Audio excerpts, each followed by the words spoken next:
Because of a curse, he, as a man, gave birth to twins. The older sister, Ariel, inherited exceptional talent. At 7, she joined the Pathfinder organization and became their rising star. But the younger brother, Azadin, inherited the curse, becoming someone born without eyes and unable to use magic, a monster. Yet unexpectedly, these very flaws become Azadin's greatest advantages. Without eyes, his perception surpasses all others, his vision penetrating. He even sees into people's hearts. Because he cannot use magic, he internalizes magical energy into raw power. One retreat takes him 100 meters, and Azadin's first appearance comes because of a wish made by a woman with her life. That day, the woman's husband excitedly gives her a gold coin and tells her a legend about it. Legend says this is an emperor's coin. Simply draw a triangle around it, and you can summon a pathfinder to grant your wish. But it's a dangerous thing. The Holy King's order calls them evil blasphemers. Something so dangerous, and you're giving it to me? While the woman is still shocked, her husband sneaks a kiss. However, such happiness doesn't last long. The village encounters a drought unseen in 1,000 years. Not a single grain of food can be harvested, so the villagers are forced to migrate. But at that moment, 20 fully armed members of a rescue squad arrive at the scene. But without a word, they launch a massacre on the people. This is the Count's order. But the Count's son, Cedric, finds simple slaughter boring, so he adopts an even more brutal method. As for that couple, the husband's waist was slashed when he resisted, so the Count's son deliberately ties rope above the wound. On one hand, gravity constantly tears and widens the injury. On the other hand, the victim won't die quickly. The wife can only support her husband with her small body to prevent his condition from worsening. This makes the Count's son even more intrigued. He brings a whip and lashes the woman viciously. Yet despite the waves of excruciating pain, the wife's arms holding her husband never loosen. Just as the Count's son wants to continue, a knight approaches. He is Zayn, the Count's son's swordsmanship instructor. You, as a noble bearing sacred king's blood,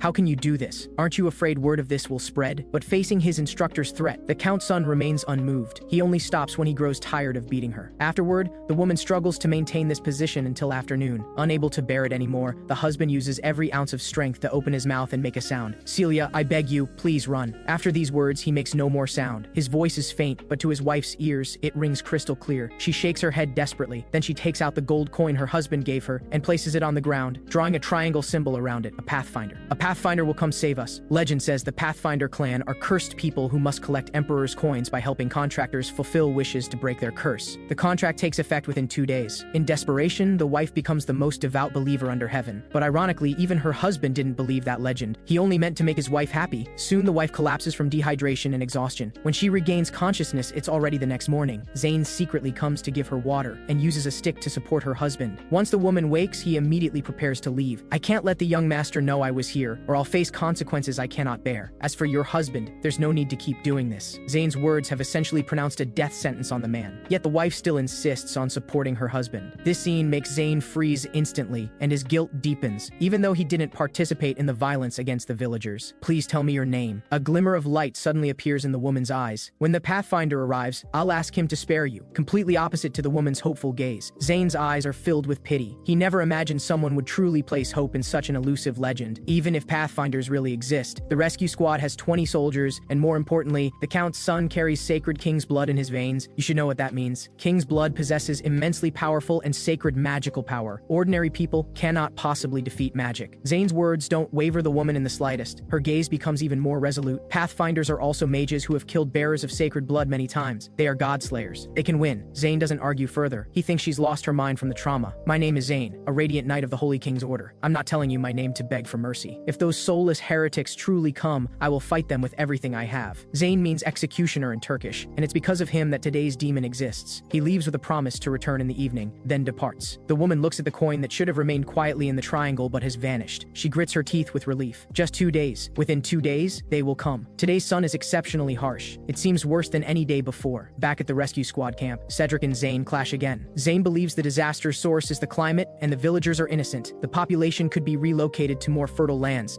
but Cedric's view is completely opposite. He believes sacred king's blood nourished this land, and the villagers' attempt to flee is disloyalty to the sacred. This brought divine punishment, making the scorching sun relentless. I'm saving them. The two part on bad terms. Time passes quickly and evening arrives. Zayn keeps his promise and returns to the couple's location, wanting to help the woman again. But sadly, he can no longer see the woman's upright figure. Hours ago, the woman died from dehydration. Zayn walks to their bodies. Nearly 2 days have passed since the woman cast her spell, but even if a Pathfinder truly comes as promised, nothing can be changed now. Zayn mutters to himself, and disappointment inexplicably wells up in his heart. As a radiant knight of the Holy King's order, he actually hopes those heretics will appear and confront Cedric. But at that moment, an eerie black mist suddenly rises beside him. Before he can react, a sharp longsword is already pressed against Zayn's neck. What is this ghostly swordsmanship and this cold, ominous aura? This feeling seems completely opposite to sacred magic. Zayn quickly realizes the newcomer might be the legendary Pathfinder. You're a Pathfinder, really? After receiving confirmation, Zayn truthfully states his name, a Radiant Knight. You're not the petitioner, are you? That would be too ironic. The other's flippant tone makes Zayn furious. The man who arrived quickly surveys his surroundings and guesses that the dead woman nearby is the petitioner. According to the rules, if the petitioner dies, the coin goes to the arriving Pathfinder as payment. But he still wants to learn the situation from Zayn. If you remove your sword from my neck and step back, I'll gladly tell you. You think you wouldn't be captured so easily without an ambush? The man's figure flickers and he's already retreated 100 meters away. Impossible. Zayn is shocked by the speed and precision of this movement. A ghost? Or magic? Are you a mage? The man shakes his head. Except for me, all other Pathfinders are mages. This is merely physical ability beyond ordinary humans. This series of abilities piques Zayn's curiosity. What's your name? As a Pathfinder, what's your rank? The man answers truthfully. I'm Azadin, the 108th ranked Pathfinder under the Emperor. What, 108th? Zayn freezes on the spot. Legend says there are only 108 Pathfinders total. Even the last one has this kind of power? As agreed, Zayn reveals everything about the couple. I understand. How unfortunate. Azadin expresses amazement after hearing the story. At this moment, an owl swoops down. Contract fulfilled. The coin is yours, 108th Messenger Azadin. Please proceed to your next task. Hearing a bird speak, Zayn is startled. A talking bird alone surprises him, but the message it conveys disturbs him even more. So the petitioner died, and you're just taking the reward and leaving? Oh, it seems the Radiant Knight hopes the wish will be fulfilled? In that case, your young master's fate won't be pleasant. Realizing his careless words, Zayn draws his sword. That's not it. I'll defeat you here, soulless heretic. But when Azadin sees the knight point his sword at him, he gives a cold laugh. Your sword stayed silent when facing true injustice, but now you swing it at me. Are you angry? Angry at whom? Angry at me, or angry at yourself? What do you know? Zayn shouts, agitated. Azadin remains calm. Stars are the heroes that form constellations, but to some, they're merely faint lights in darkness. He says this while pointing to the woman's body. You view the victims differently than other soldiers. You tended to the petitioner and waited for me. No, there's no difference. I'm a Radiant Knight of the Holy King's order. I must revere and obey those with sacred blood. I have no intention of fighting you. If you have compassion for that woman, then your sword is not my enemy. Zayn falls silent. Azadin turns his back to him. Though this is a perfect opportunity to attack,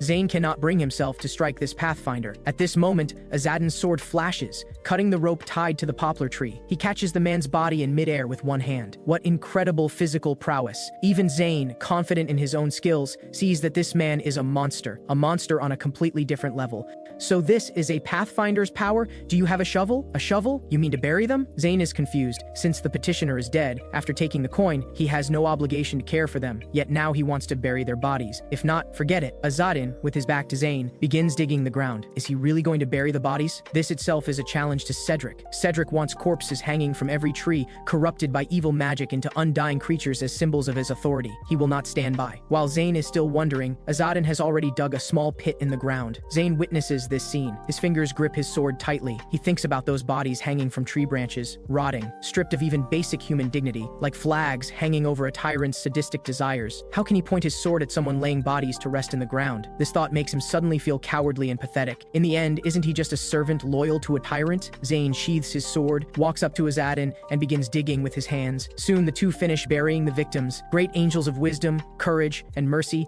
have pity on them. Azadin clasps his hands in prayer. Zayn is stunned. A follower of the evil emperor and member of the Pathfinder clan is reciting the Salvation Knights' funeral rite. Salvation Knights? The Salvation Knights are another group besides the Holy King's order and the Pathfinder clan. You arrogant fool. Have you abandoned your birth family's fate to follow heretical beliefs? No, I simply admire the Salvation Knights' ideals, Azadin says calmly. If I cannot follow what I believe is right, then my birth has no meaning. Though clearly a young man, Zayn senses remarkable maturity and composure in his words. What will you do about the rescue squad? Azadin turns his head without answering. He quickly removes his backpack strap and produces a longbow. From that direction, someone you revere is approaching. Zayn is shocked. He turns and sees what he least wanted to see. Cedric leads a massive dark wave of soldiers, slowly approaching. You weren't interested in that woman, were you? You should have said so earlier. Turns out Cedric has known everything all along. Zayn quickly looks up to observe. The number of arrivals is substantial. Nearly the entire rescue squad has come, fully armed. Even as a Radiant Knight, he has no guarantee of victory in this situation. But Azadin beside him shows no hesitation. He draws his bow and fires an arrow at the soldier soldiers. The arrow flies swiftly. Following a sharp arc, it strikes a rear soldier's eye. In an instant, screams echo through the mountains. Without giving them a chance to breathe, Azadin fires another arrow. But the frontline soldiers are prepared. They think their sturdy shields can easily block the attack. But unexpectedly, the arrow pierces straight through the thick shields and hits the soldiers behind. This makes Zayn freeze instantly. Arrows that curve in midair are shocking enough, but this force is even more astonishing. How much power does it take to achieve this? You just asked me what I do about the rescue squad, right? Azadin suddenly speaks. A person's worth isn't determined by their status, but by the beliefs and actions they uphold. Like those who bear sacred king's blood yet slaughter their own people. Even with sacred blood, they're not noble. Azadin's actions make Cedric erupt in fury. He immediately orders Zayn to kill Azadin, but the moment he finishes speaking, Azadin leaps into the air and repeatedly pulls his bowstring. Arrows rain down like a storm, giving the soldiers no time to react. A large group of hit soldiers fall screaming. This battle shows an almost one-sided situation. Even Cedric's ear gets pierced by an arrow, but he quickly realizes something. This guy doesn't want to kill them, but to permanently disable them. Who the hell are you? Cedric roars, but before he finishes, Azadin appears behind him at an incredible speed. I'm Azadin, a pathfinder under the Emperor. What? A pathfinder? Those soulless creatures? One soldier breaks into a cold sweat. He seems to have heard sinister rumors about the Pathfinder clan. After that battle, Azadin has run out of arrows. Cedric realizes this is a good opportunity and immediately orders his men to attack. But before he finishes speaking, a punch sends him flying. What Cedric doesn't expect is that, even after switching weapons to a longsword, Azadin's combat prowess remains astonishing. If you're brave enough, then come, you maniac. Though the soldiers fear Azadin, they also know Cedric's methods are equally cruel if they retreat, accompanied by screams. Almost all soldiers on site lose their fighting ability, their eyes destroyed or collapsed on the ground. Having done all this, Azadin walks up to Cedric. Sorry for the wait, you trash who only bring suffering to people. You bastard, I'm a noble. Cedric trembles with fear, but soon he turns around and uses magic to create an intense light. See this? This is my magic. It proves I possess incomparable noble bloodline. The brightness is so intense that even the newly blinded soldiers scream from the overwhelming light, yet Azadin seems completely unaffected. He swings his sword at Cedric. This strike doesn't hit a vital spot, but strikes his manhood.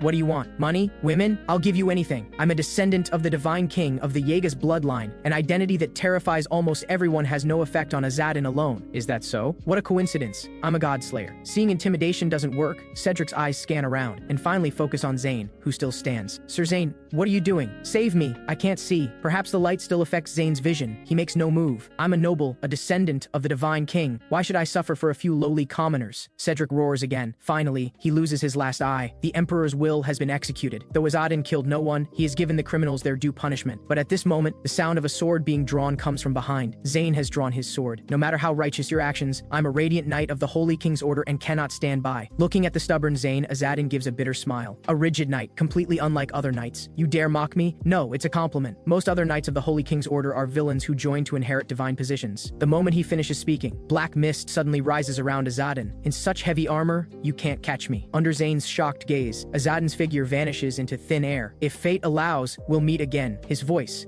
echoes in the air. Zayn looks around, but only sees disabled soldiers covering the ground. Indeed, he really thrashed us thoroughly. Zayn laughs inadvertently. He finds the burden in his heart seems completely lifted. Inside Mograth Castle, a large group of villagers arrives after an arduous journey, only to meet Cedric's father, Count Mograth. Because the village has had no rain for months, they've come to request tax exemption. People are displaced, the streets are filled with undying creatures, we simply cannot gather the tax payment. Count Mograth's gaze is cold. Today you dare request tax exemption. Tomorrow will you demand food aid? Knowing Count Mograth's twisted nature, the village chiefs have no other choice. If the blood in your veins were as noble as mine, perhaps I'd accept this proposal. Otherwise, if you can't gather the taxes on time, he'll execute these people by hanging. At these words, the scene instantly falls silent. But unexpectedly, today Count Mograth makes a rare exception. But there's one condition. They must find that page for him. Count Mograth says this while opening his palm. A magic book appears out of thin air. This is pure fantasy to villagers who know nothing about magic. But Count Mograth says not to worry, because even without understanding magic, as long as the desire in their hearts is strong enough, that page will respond to the call and appear. If they truly find it, Count Mograth promises not only 3 years of tax exemption, but 20,000 liters of wheat annually. With such a heavy reward, the village chief knows that page must be extraordinary, so someone asks its name, a fragment of the divine king's tome. Count Mograth's voice remains arrogant. Hearing this name, everyone freezes. On the former Pride continent, there were 8 thrones. Each throne was occupied by the Yeagas bloodline bearing sacred blood. But King Izaroth, with outstanding ability, conquered his 7 brothers, seized all 8 thrones, and crowned himself emperor. At the same time, the Alcazar people, predecessors of the Pathfinders and outsiders, arrived on this continent. They urgently needed land to settle. The emperor needed to erase traces left by the Seven Kings, so he bestowed upon these outsiders a tome called the Golden Bird's Verse and a soul called the Emperor's Voice. In exchange, these outsiders signed an agreement with the emperor and became his pathfinders. From then on, the Alcazar clan's hands were stained with sacred blood. They became the emperor's hounds, bringing punishment upon evil nobles who violated the emperor's decrees. But this period didn't last long. With the emperor's death, the empire split again into 8 independent kingdoms. From then on, the Alcazar were ostracized by the world, called people without souls. But even though the emperor is dead, their contract remains in effect. The Alcazar clan must still fulfill the Pathfinder's duty forever. After dismissing the village chiefs, a soft rustling sound comes from behind the curtain behind the count. Then a large serpent slithers out, straightens its body, and transforms into a young, beautiful woman with bronze skin. Mentioning the Divine King's Tome's name seems somewhat reckless, Count. Nonsense. You witches are already busy searching for that book, aren't you? Rumors will soon spread across the entire continent. Even finding just one page would be good. The Count asks about her purpose for coming. The woman tells him about Cedric being attacked, but the Count doesn't believe this is true, because with Zayn present, they couldn't be defeated so easily. Their opponent was a Pathfinder, the woman says calmly. Pathfinders also covet the Divine King's Tome to break their enslaving curse. Besides this, the woman tells the Count some good news. Cedric isn't dead, just blinded and disabled. The Count clicks his tongue and says he'll send soldiers to hunt down the Pathfinder. Understood. I'll contact the commander right away. No, leave this matter to someone else. The Count says this with an evil smile. Since my son is already crippled, let's just make another one. On the other side, after leaving the battlefield, Azadin has been wandering here for some time. Why boast that the contract takes effect within 2 days? It's complete nonsense. You foolish creature, how dare you be so disrespectful to the Emperor's voice? A majestic voice echoes beside him. The speaker is the spirit form of the Emperor's voice, responsible for hearing petitioners' requests and connecting them with nearby Pathfinder clan members. It's an artificial spirit created by the Emperor. Even centuries after the Emperor's death, the soul's power hasn't weakened,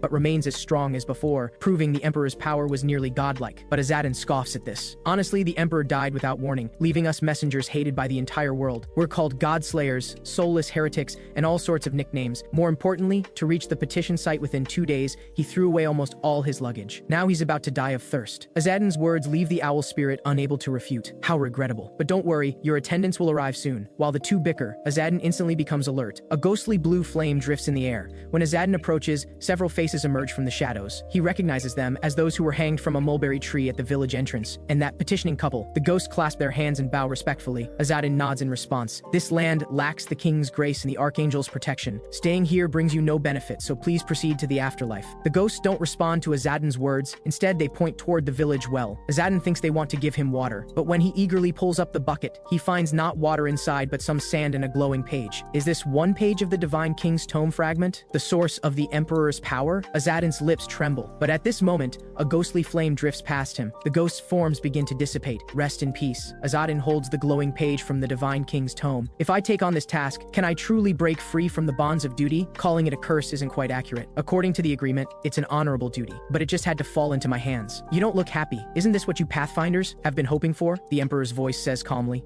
There are 2 ways to break the contract with the Emperor. First, collect 100,000 Emperor's coins. Second, obtain the Divine King's Tome. I'm not at the point of happiness yet. Azadin gazes at the Divine King's Tome in his hand, feeling fate's mysterious touch. The Divine King's Tome was torn apart because of Azadin's father. Azadin leaves the village and resumes his journey. The dryness in his throat makes him very uncomfortable. At the same time, not far behind him, a small head peeks out from cover. That's the guy, rumored to be the most useless, foolish person in the clan, cursed and unable to use magic. The girl's words are full of disdain for Azadin. She believes someone like this is completely unfit for a Pathfinder position. Miss Melanie, we should go back. Beside her is a young boy of similar age. No, I want to test his skills. The girl takes out an arrow. This won't do. Hearing the girl wants to test his skills, the boy is startled. We attendants can't just attack Pathfinders. A duel should be fine, right? I can't possibly lose to someone who can't even use magic to prevent killing Azadin with 1 arrow. The girl thoughtfully breaks off the arrowhead, but he was specially promoted by Elder Kazas. So what? Just because Elder Kazas trained him for 10 years means he'll crush all other Pathfinders? Pushing aside distractions, the girl pulls the bowstring taut. Then she aims at Azadin and releases. This is the Alcazar clan's secret technique, twin arrow. The arrow flies swiftly, heading straight for Azadin's head. Before the attack hits, the girl crouches to hide. She anxiously listens to the distant sounds until there's complete silence.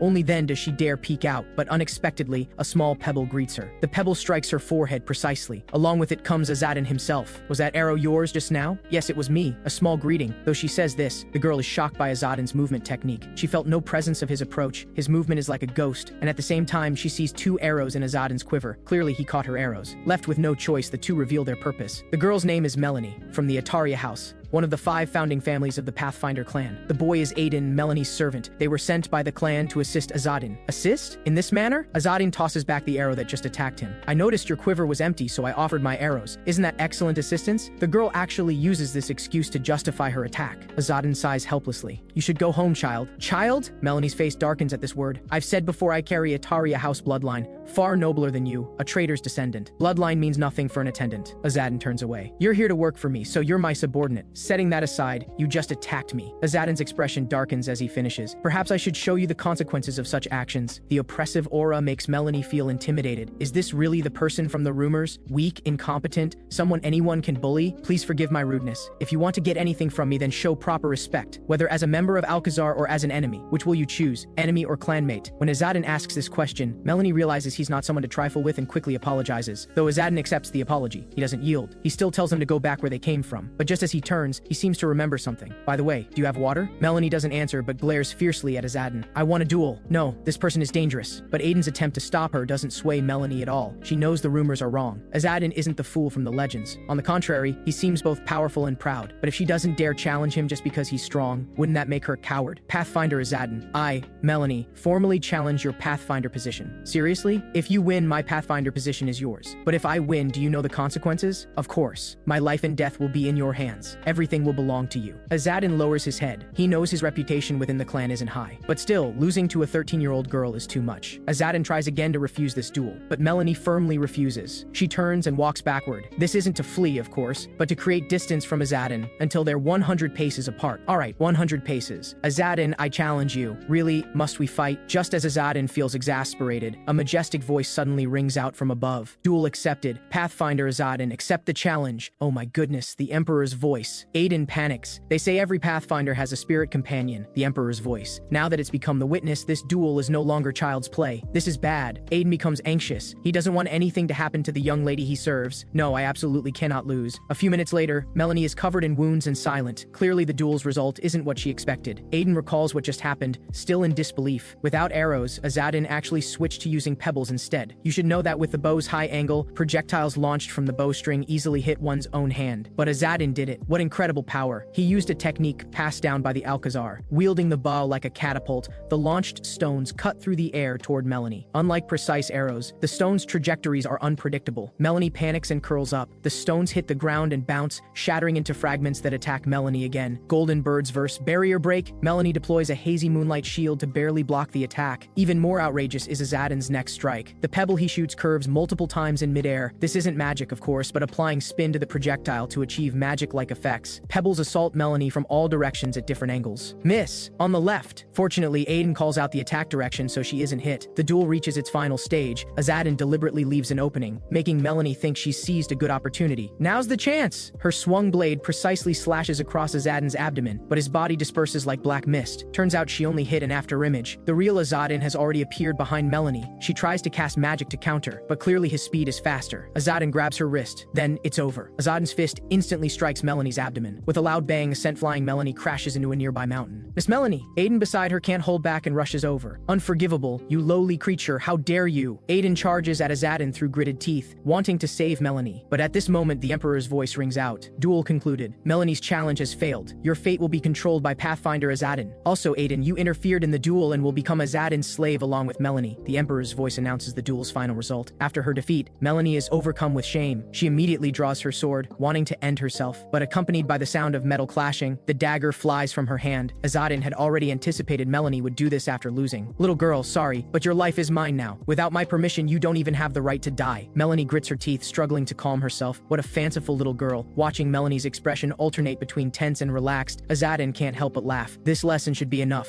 Alright, Melanie and Aadin, you're free. What? Neither of them can believe what they're hearing. Not only that, Azadin even wants to erase this challenge record. After all, you don't want a record of needlessly picking fights with Pathfinders, right? Huh? Why? Melanie doesn't understand Azadin's intention. A girl like me with both beauty and talent right in front of you, and you're just letting me go without doing anything? Beauty and talent? Azadin scoffs. Beauty aside, if you had even half of Ariel's talent, you wouldn't have ended up in this situation. Ariel is Azadin's twin sister. Long ago, when the Emperor died unexpectedly, the Alcazar clan once won the succession war and obtained the Divine King's Tome fragment, just as all clan members thought they could use it to break the Emperor's contract. A traitor appeared within the clan, Akaros. He stole the Divine King's Tome fragment and tore it apart, scattering it across the world. Though Akaros eventually died from a curse, this fact couldn't be changed. Because of the curse, Akaros, as a man, gave birth to twins, the older sister Ariel and the younger brother Azadin. Ironically, Ariel became the Alcazar's most powerful pathfinder, while the younger brother, Azadin, was a guy with no talent. After issuing an eviction order to the two, they continue following behind Azadin without leaving. I told you I won't accept you. Go back quickly. We're not following you. We just have something to give you. Melanie takes out an envelope. This is a letter from the Salasma regional director. Azadin takes the letter. The content reprimands him for missing too many interim reports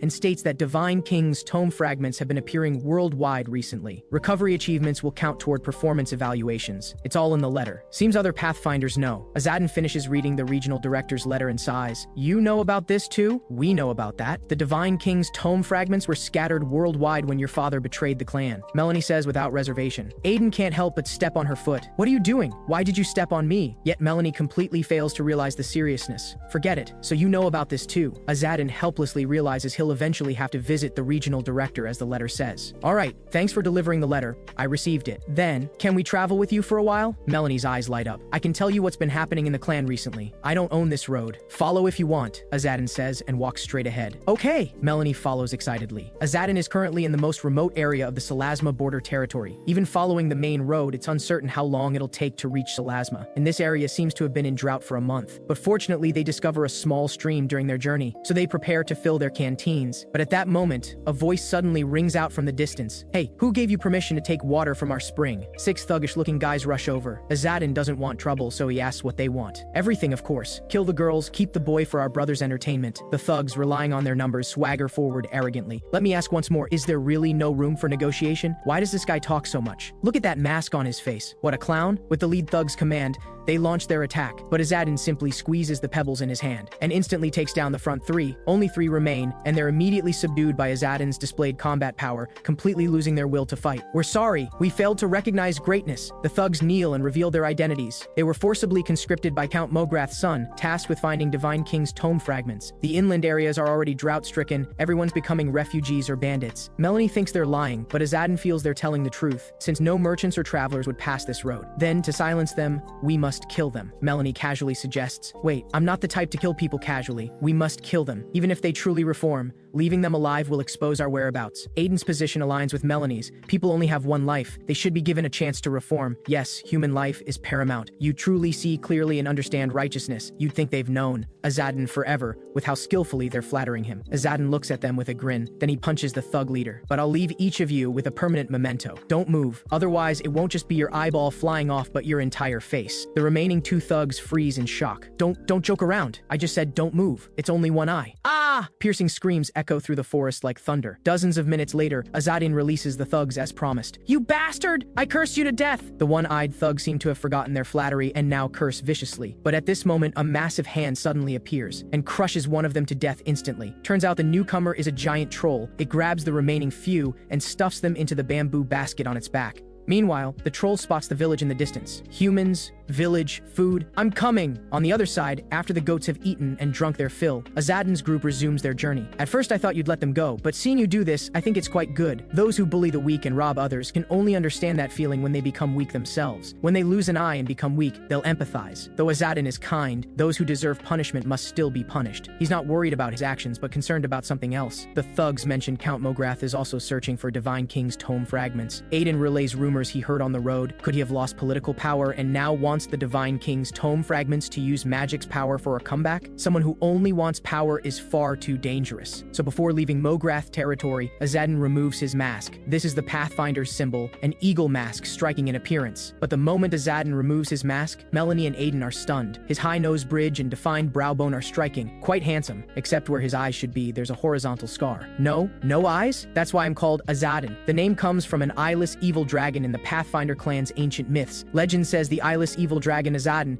death god's incarnation, waged an eternal battle of good versus evil with the righteous angel Ariel, ultimately perishing together on Doomsday. But you don't seem blind at all. Azadin explains he doesn't know why either. He's had no eyes since birth, yet this doesn't affect his vision. And the person who caused this scar is his sister Ariel. Azadin even remembers her words clearly, what should be there isn't. This way looks more pleasing. Thanks to this scar, after removing his mask, Azadin can perfectly disguise himself as a blind pilgrim. After walking for who knows how long, they finally reach the border's main road, Imperial Highway, which connects the continent's major cities. The village built on this highway is called Eastgate Village. As the name suggests, it serves as the gateway to Imperial Highway, a checkpoint. Melanie and Aadin are stunned by the search scene at the checkpoint. Last time it wasn't this extreme, you just paid a toll and passed through. But now mercenaries who clearly aren't good people are openly plundering. Azadin guesses they're searching so thoroughly because they're looking for Divine King's Tome fragments. At this moment, a merchant nearby speaks to Azadin. Sir, are you blind? Yes, these two children are orphans on pilgrimage with me. From the merchant's account, Azadin confirms his guess. They're indeed searching for Divine King's Tome fragments. Finding one brings a huge reward. This is trouble. The problem is, Azadin currently carries a Divine King's Tome fragment on him. Just as he's thinking how to handle this, a commotion breaks out ahead. You said you're looking for the Divine King's Tome. Why are you taking my money? Get lost. No one knows what form the magic tome might take. Maybe it's a magic tome shaped like coins. We'll examine it carefully, and if it's not the Divine King's Tome, we'll return it. Though they say this, the mercenaries have no intention of returning what they've seized. The man's daughter also steps forward to stop them, but the mercenaries don't care at all. Those damned bastards. What do we do? Fight them? Wait, let's see what happens first. Azadin stops the two, because he sees a messenger approach the mercenaries. They seem to be talking about something. After the conversation, the mercenaries turn pale with shock. They begin packing up weapons and plundered goods. That's it for today. They only let through those already searched. Others are ordered to stay in lodgings outside the checkpoint. Then they enter the gate and close it. What's going on? The merchant frowns angrily. I heard a troll was spotted nearby. Azadin tells the merchant, my hearing is sharp. I clearly heard what they said. What? The merchants and travelers left outside the checkpoint are terrified. They pound on the checkpoint gate, but the soldiers ignore them completely. Inside the walls, a white-haired man sits in a carriage. He's Count Mograth's illegitimate son, Talon. Hearing of the troll attack, he prepares to flee with soldiers, abandoning the town. Trolls are hard enough to deal with, let alone with goblin troops. Talon has no reason to waste his private soldiers fighting here. No choice, retreat with the spoils. At this moment, someone calls out to Talon, the village's acting chief. He asks how the situation should be resolved. Talon dismisses it casually. Repel them, of course. You've received sufficient training, you should be able to handle this. I'm leaving it entirely to you. Having said this, he drives away. But the militia led by the village chief only received 1 day of training. This is clearly throwing eggs at a rock. The ground seems to be shaking. Just as the sun is about to set, the village chief disobeys orders and opens the gate. He knows the aging, middle-aged men of the militia cannot possibly defend the village, so he prepares to let merchants and travelers in to defend together. The young and strong will stay in the village, while the elderly, weak, women and children evacuate. Because of this strategy, Azadin's group joins the evacuation.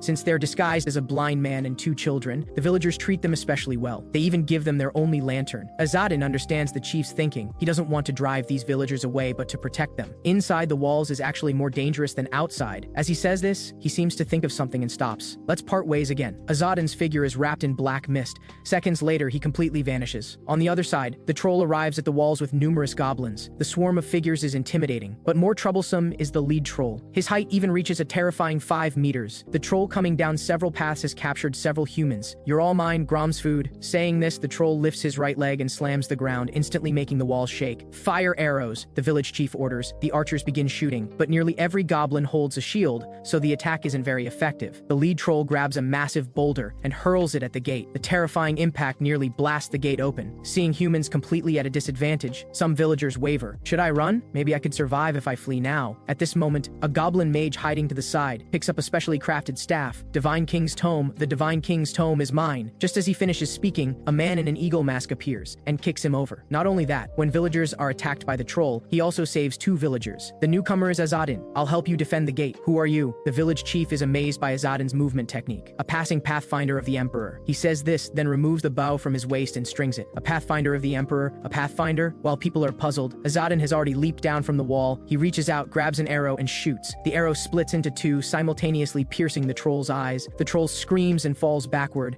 Then he furiously swings his obsidian axe wildly, but having lost both eyes, he can't even walk steadily. Azadin jumps onto the troll's head and begins clearing the remaining goblins. goblins. Amazing! The battle instantly reverses. The most powerful troll has lost combat ability. At this moment, their basket of spoils suddenly falls over. The humans inside struggle out. Azadin notices. The thugs from before are among them. At this moment, the goblin mage struggles to his feet. Then his arms begin mutating. The divine king's tome is mine. I will become king of all races. Blood-red chunks of flesh shoot out from the goblin's body like ropes. Sharp teeth emerge from the flesh chunks, tearing at everything they touch. Azadin watches this bizarre scene and clicks his tongue. Kulthu Pantheon, the Fang King. The Kulthu Pantheon were savage gods who ruled this land before the Yegas arrived. Many beasts served them. The monster continues devouring nearby corpses. Then the goblin's head emerges from within. Come, Yegas dogs, hand over the divine king's tome. The goblin mage raises his staff. Immediately, a beam of light shoots toward Azadin, illuminating the divine king's tome fragment hidden on him. Before he can finish, Azadin's sword grazes the goblin's head. What was that light? It seems to point to the divine king's tome. Are they also searching for this? Azadin finds it strange. While thinking, he dodges the monster's attacks. Azadin picks up the rusty goblin sword from the ground and charges forward. A blade flash. He slices through the tooth-filled gums. The teeth on the flesh are too large. Teeth without deep roots are fragile. Arrogant! I am the Fang King. No, you're just an insignificant minion created by the Fang King. Azadin corrects the goblin. Immediately, the two enter fierce combat again. Meanwhile, smoke rises from Azadin's sword. The monster's tentacles secrete powerful digestive fluid that corrodes the blade. Tisk Azadin tosses the sword aside. This battle brings too much trouble with no reward at all. Yet facing the vicious tooth whip attacks, he has no time to worry about weapons. The watching villagers panic. Fire arrows! We need to help that pathfinder somehow, the village chief shouts. But helping the pathfinder clan. If the Holy King's order finds out, that's a serious crime. Despite this being a serious offense, the village chief scoffs. Those damned Holy King's order people have already abandoned us. Who's left to punish us? We just want to attack the monster. After the monster's defeated, then worry about capturing pathfinders or whatever. That's the plan. Yeah, the villagers raise their bows together and start shooting. Azadin watches the arrows fly overhead and gives a bitter smile. Compared to his own arrows, these are weak and feeble. I wish they'd give me those arrows. Still, at least while fighting the monster, they see Azadin as one of their own. This satisfies him. Azadin picks up a tooth resembling a shark's tooth. He turns and hurls it. The tooth cutting through air even tears the tentacles, then plunges deep into the monster's body. The sudden intense pain makes it struggle in agony. Good, this method works. Azadin continues picking up teeth he cut off earlier, rapidly throwing them. They fly sharp toward the monster, riddling it with holes.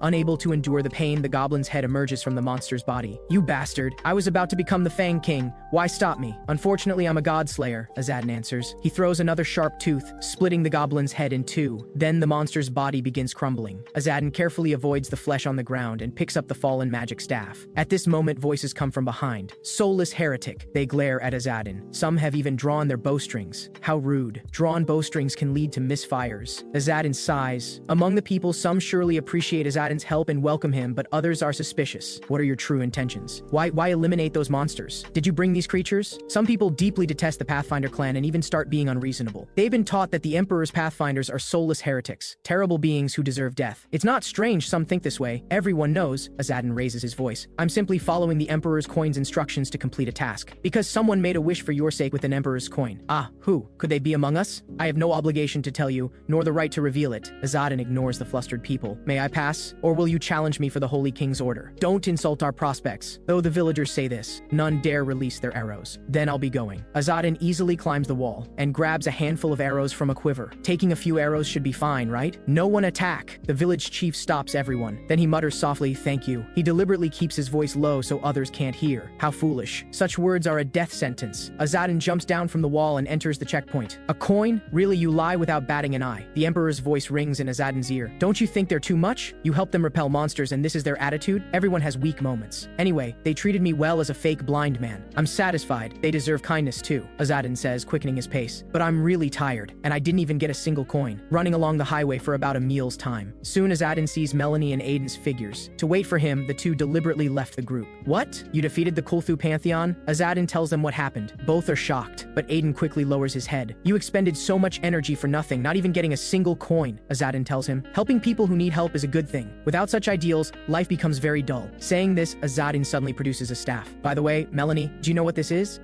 Is it a magic staff? Melanie takes the ancient staff Azadin hands her. It's what Azadin seized from the Kulthu Pantheon. I need to concentrate to appraise it. I'm too tired right now. Oh right, Melanie suddenly widens her eyes. You're entrusting this to me. Does this mean you accept me as your attendant? Not really. Meeting clanmates so far from home, I can at least help with this much, right?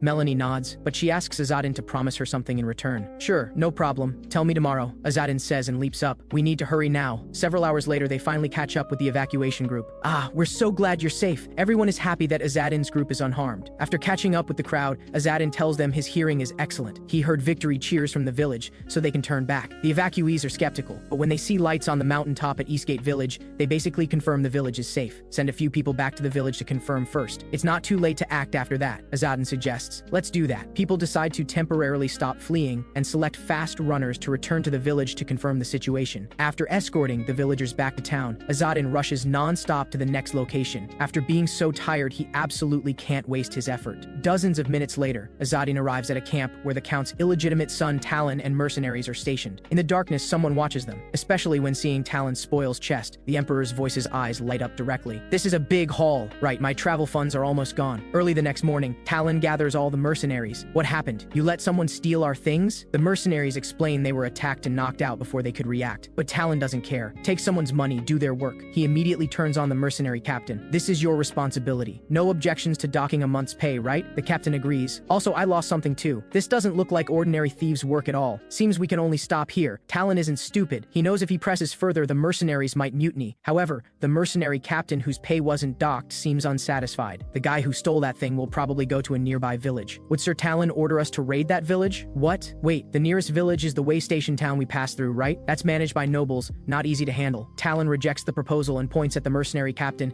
cursing him to be more respectful when speaking. The mercenary captain grins. Doesn't matter. Even if you don't agree, we'll raid in your name. What did you say? What does that mean? Talon looks confused at the mercenary captain speaking strange words. At this moment, the mercenary captain draws a dagger and suddenly stabs it into Talon's abdomen. Captain! The mercenaries are shocked by this sudden insubordination. He actually stabbed a blade into his employer's stomach. Don't worry, this dagger came from a witch. Talon is shocked. He clearly feels a stabbing pain in his abdomen. Yet there's no bleeding, not even a wound. No, rather the dagger has somehow turned into a bizarre spider that quickly burrows into his stomach. The mercenary captain stares at Talon with a smile. You're fine for now, right? Talon is furious and draws his sword. Even as just an illegitimate son, Talon received solid swordsmanship training, but the mercenary captain across from him just whistles. Talon feels intense pain in his lower abdomen. Immediately, he collapses to his knees. Calm down first. The spider that burrowed into your belly only bit you lightly. If you don't listen to me, the spider will lay eggs in your stomach, and when they hatch, Talon trembles all over, struggles to get up. What do you want me to do? The mercenaries look at their captain, faces filled with fear,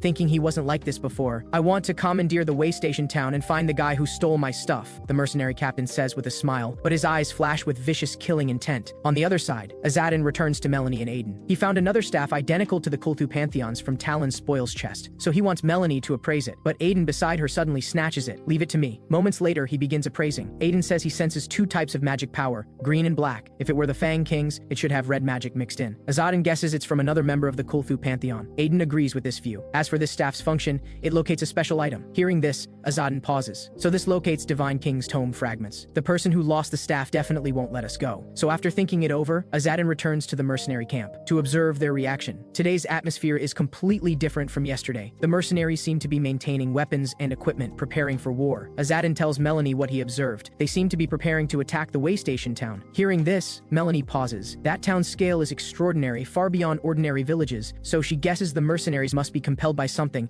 otherwise they wouldn't make such a suicidal plan. So Azadin decides to avoid those mercenaries and head to the town first. The sun sets. This time, Azadin still disguises himself as a blind man and easily passes through the checkpoint into way station town. Called a town, but in this sparsely populated area, calling it a major city wouldn't be excessive. At this time, the way station town happens to be holding a market. Merchant caravans wagons are parked in the open space at the village entrance. It's the Karasa Trading Company. Wonderful. Melanie and Aadin discover wagons bearing the Karasa Trading Company's banner and are overjoyed because this company is one of the disguised organizations operated by the Pathfinder clan, the Alcazar people. In other words, all members of this company are Alcazar. The moment Azadin enters, the performers and caravan guards notice him. They all show malicious smiles. Well, if it isn't the famous 108th Pathfinder, Lord Azadin. Only 3 months as a Pathfinder and you already have 2 attendants? Quite prestigious, Azadin sighs. It's always like this. To the Pathfinder clan, Azadin is the son of the traitor Akaros, forever unforgivable. We're still clanmates. Shoo my goats. You can manage this small task, right? Of course. We dare not disobey your orders. Azadin turns and hands the valuables stolen from the mercenaries to another person. Exchange these for money too. And if you have blue steel arrowheads, can you get me some?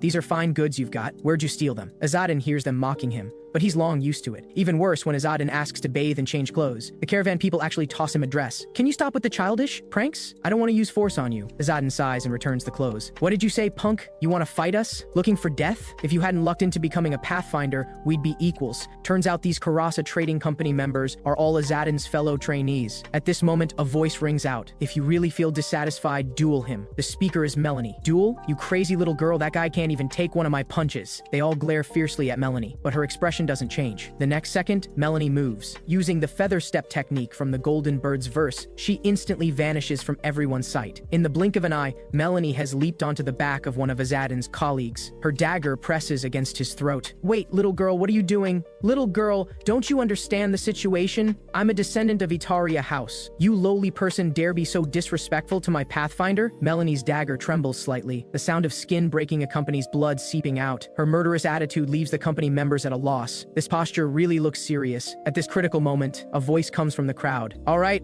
everyone calm down. The speaker is a young man with golden hair, Drac. He's this caravan's leader. Long time no see, Azadin. I apologize on behalf of my team members. So could you stop now? The leader's appearance eases the situation. After ending this farce, he walks to Azadin's side. Go take a bath first. We'll eat together after. Drac has some things he wants to ask Azadin. Not about matters between them, of course, but about his sister Ariel. Turns out when Drac was very young, he once attacked Ariel, but was severely injured by her instead. Especially his ankle suffered a comminuted fracture. The caravan's camp consists of many tents. After bathing in a tent, Azadin feels refreshed all over. Lord Azadin. Aadin's voice suddenly rings out. Ariel, who shares your bloodline, is respected, isn't she? I heard anyone who dares question her eventually pays the price. Aadin's meaning is he wants Azadin to learn Ariel's style. This way he won't suffer humiliation anymore. But Azadin politely declines. He says everyone should have their own style. After bathing, Azadin attends Drac's dinner by invitation. Right away, Drac eagerly asks about Ariel's recent situation. But Azadin says he knows nothing. You guy, don't you even care about your sister's situation? With her abilities, she's not someone who needs concern, okay? Azadin says and reaches for an apple. But Drac pulls the basket of apples away. Your subordinate attacked company people, right? You knew they were from Sabin House and still dared touch them? Azadin doesn't respond. He takes out the staff seized from the Kulfu Pantheon. I recently eliminated some trolls and goblins and got this. Do you know what this is? Drac nods. The regional director is looking for you because of this. Kulfu Pantheon cultists are searching for Divine King's Tome fragments, and this is their tool for finding them. Everyone in Alcazar knows these things, yet no one told Azadin. Anyway, bringing back this bone staff is a great achievement. By the way, did those cultists have the Divine King's Tome? No, they didn't. But what are you saying? Did you get the Divine King's Tome from somewhere else? I did get it. Other messengers didn't? Drac widens his eyes. You got a Divine King's Tome fragment? Hand it over quickly. Azadin calmly takes a bite of apple. Giving it to you is more dangerous. One of Count Mograth's sons is bringing mercenaries here. You think I'd lose to them? Maybe I'd lose to Ariel, but anyway, I was once a pathfinder. That's the problem. A group of merchants displaying strength beyond their station. Won't that arouse suspicion? Drac is furious with Azadin. To protect the Divine King's Tome, none of that matters. Besides, you're much weaker than Ariel. Azadin can't deny this. Since childhood, Ariel's strength has far surpassed his own, though 10 years have passed and Azadin has grown much stronger. He doesn't even dare imagine how strong Ariel has become. Azadin shakes his head. He decides to hand the Divine King's Tome directly to the regional director. Just as Drac and Azadin are at loggerheads, a company member suddenly bursts in. East Gate. There's trouble at the East Gate. Waystation Town is managed by Count Salasma's knights. At dusk, a young knight arrives at the waystation with mercenaries. It's Talon and his mercenary group. The gate knight refuses them entry, citing too many people. It's getting dark. Camp at the inn or open ground outside today. Come back tomorrow. This isn't wrong. By the rules, it should be so. But Talon knows what they're thinking. He quietly walks over and slips them money. Please accept this small token. Sir Talon, this is difficult. The knight accepts the bribe, but just as he's about to let them through, a sharp longsword pierces through the knight's head. The attacker is the mercenary captain. Immediately, the other gate soldiers are eliminated. Talon is surprised by this action. I didn't want him dead! You openly attacked a checkpoint. The Holy King's order will investigate, and it's a serious crime. The mercenary captain is indifferent. He raises his palm, then blows on it. The small spiders on his hand are sent onto his subordinates. In that instant, the mercenaries' bodies begin mutating. Power. Abundant power. Talon watches this scene in shock. You're a Kulfu heretic. You only realize now how perceptive. The mercenary captain smiles. Let's cooperate. Mutual benefit. After saying this, he whistles. Talon's abdomen sends intense pain again. He has no choice. The mercenary captain orders 2 subordinates to guard the gate. No entry or exit. The rest enter the town to find that thief. However, the no entry or exit order quickly causes major trouble. A hot-blooded youth insists on leaving the town now. He doesn't even heed the mercenaries' warnings. He leaves the words "you have no right to stop me" and prepares to force his way through. But at this moment, a mercenary grabs his head with with one hand, then lifts him high. This isn't strength a normal human should have. Their faces are blank, and their eyes emit an eerie green light. I'm hungry. As the words fall, his mouth splits open grotesquely. But just as he's about to eat the young man, an arrow suddenly pierces through his mouth. Moments later, Azadin descends from above, driving a spear straight through the mercenary's head, watching countless tiny spiders crawl from the wound. He knows these people are subordinates of the Kulthu Pantheon's Spider Queen Arachne. Even more outrageous, the mercenary with a pierced head isn't dead. He gets up and launches an attack on Azadin. Though it doesn't hit, this still shocks him considerably. Surviving fatal damage, those spiders must have taken control of the nervous system. Azadin exchanges multiple rounds with the two mercenaries, but physical attacks are completely ineffective against them. As the fight continues, the two mercenaries even evolve spider legs. What a pain. Azadin is muttering when suddenly a voice rings out. Then Melanie, who's arrived, acts with quick eyes and hands. She pulls a torch from the wagon and tosses it over. Azadin catches it and swings it. The flame's high heat burns the mercenaries, forcing them back repeatedly. The spiders inside them greatly fear heat. These little bugs will be cooked with just a bit of warmth. Aadin brings several torches and lights them, surrounding the mercenaries. They're terrified, trying to escape the torch encirclement but can't. Nearby villagers also notice this scene and join in throwing torches. Finally, the two mercenaries are burned to death without resistance. How was my help? Very timely, right? Melanie boasts. You'll definitely need us in many places from now on. So shouldn't you accept us? At this moment, the owl swoops down. A petitioner appeared but is dead. Which direction? West. Just died. Damn it. Azadin curses and prepares to head to the west gate. You two prepare fire sources. We're going to the west gate. Before he finishes speaking, Azadin has already rushed off urgently. Is he starting to order us around now? But on the way, mercenaries transformed into spider monsters pounce. But the moment they enter Azadin's attack range, he launches slashes with lightning speed. But no matter how severely injured, the mercenaries simply won't die. Humans would have fallen long ago. Not to mention these guys keep mutating, and their numbers are rapidly increasing. Azadin can't even reach the petition site now. At this moment, an arrow suddenly flies in and hits the target. With a crackling sound, in a flash, several spiders are blasted black. As expected, they fear fire and electricity too. Melanie, who's arrived, hasn't finished speaking when sudden dizziness strikes her. The Golden Bird's verse is a colorless magic tome. Magic, like lightning strike that releases current, is too inefficient, but being able to use lightning strike at your age is already impressive. Worthy of Itaria House, truly admirable. Hearing Azadin's praise, Melanie beams with joy. Azadin shrugs. Rest a bit, seems your magic is depleted. But watching this warm scene, Aadin grits his teeth. Melanie tries so hard just to get his recognition. The West Gate has become a hellish battlefield. Once the mercenaries taste blood, they become excited and begin slaughtering wantonly. Their bodies mutate even faster as a result. The mercenary captain and Talon coldly observe all this. Hey, is this really okay? Didn't you say you wanted to find the Divine King's Tome fragment? Talon questions the mercenary captain. Though it's somewhat different from expectations, it's progressing smoothly. Progressing smoothly? Hey, at this rate, how could the person with the Divine King's Tome come to this town? The mercenary captain doesn't speak. As he walks past a pile of corpses, he suddenly notices a triangle symbol drawn on the ground. What's this? A triangle on the ground? It's a money demon, Talon suddenly exclaims. Money demon? You mean the Emperor's pathfinders? The mercenary captain tilts his head puzzled. Seems so. Those people also seem to be searching for the Divine King's Tome. Maybe the one who stole my stuff is one of them. Do you want to fight a money demon? Talon asks nervously, but before he finishes, an arrow shoots toward him. Fortunately, it misses. The mercenary captain on the other side easily catches the arrow with his hand. Interesting. Really fast. The mercenary captain just tosses the arrow away when another arrow flies toward his face. You still don't understand? The mercenary captain scoffs and reaches to catch it, but it's too late. The arrow directly hits his head, deliberately shooting the first arrow weaker to make me lower my guard, huh? The mercenary captain says while spreading his arms. 6 spider legs rapidly grow from his body. Azadin bypasses Talon and charges straight at the mercenary captain. A blade flashes. The slash hits his abdomen. Ha, so this is the Emperor's messenger? How interesting. The mercenary captain begins exchanging blows with Azadin. Talon, watching from the side, is stunned. Honestly, whichever of these two wins isn't good for him. Mommy, I miss you. Talon sits on the ground crying. Azadin and the mercenary captain's battle rages fiercely. The mercenary captain's spider legs are repeatedly cut off, but with super regeneration ability, they continuously grow back. So this is a leader? Maintaining human rationality even in spider form. You're strong, I admit, but you cannot kill me. The mercenary captain's body begins evolving again, but Azadin across from him shows no emotion, because he's already guessed the opponent's weakness. Nature's force of Kazakh. Azadin's body suddenly transforms into black mist and vanishes. In the blink of an eye, he appears behind the mercenary captain, parasitic vine, accompanied by a flashing blade. The mercenary captain's head flies off. Talon, watching this troublesome mercenary captain instantly killed, panics. Aren't you a pathfinder? Then you can't kill me, because look at this. this? Talon hurriedly pulls out a small object from his pocket, an emperor's coin. Azadin hesitates and stops. Where did you get this?